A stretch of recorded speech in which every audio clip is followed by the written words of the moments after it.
Meantime, pressure is mounting for President Biden to step aside and end his bid for re-election as the president recovers from COVID. Sources close to Biden are saying reality is setting in.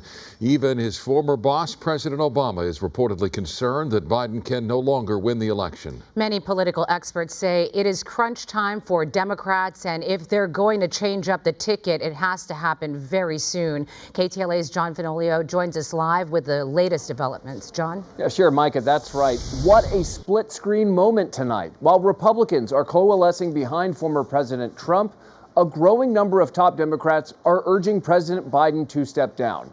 The Democratic National Convention is 1 month away, and time is ticking for President Biden to either unify his party behind him or exit the race and encourage his delegates to vote for his successor.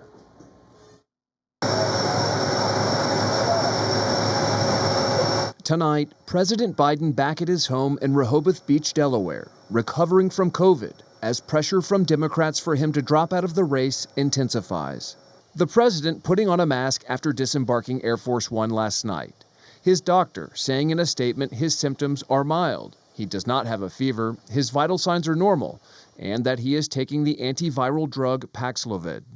You cannot claim to be for unity if you try to overturn a free and fair election. With the president sidelined, Vice President Kamala Harris on the campaign trail in battleground North Carolina, slamming Republican claims of unity. Mr. Biden, who is 81, now reportedly considering the future of his re-election campaign. At this point, President Biden looks like he's lost the party elders, the establishment, the swing voters, and the donors, and that's a problem. According to multiple reports, former President Barack Obama, former House Speaker Nancy Pelosi, and Senate Majority Leader Chuck Schumer have privately expressed concerns to allies about Biden's ability to beat Donald Trump in November. Pelosi reportedly told the president directly that polling shows he cannot win in November and could destroy Democrats' chances of winning the House if he continues to run. Pelosi has denied the reports, but a growing number of Democrats, including California Congressman Adam Schiff, have publicly said the president should pass the torch. A recent Associated Press NORC poll shows 65% of Democrats surveyed think Mr. Biden should step down. But it is the president's decision to make, and so far he has publicly refused to exit the race. If he does, it's not yet clear the torch will be passed to Vice President Harris.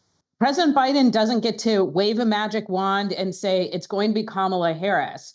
His delegates are freed, and at the convention, they get to pick who they're going to support. There's going to be, and already frankly has been, I think, an enormous amount of jockeying at this point to try and either become Kamala Harris's VP or to mount a serious challenge for Kamala Harris.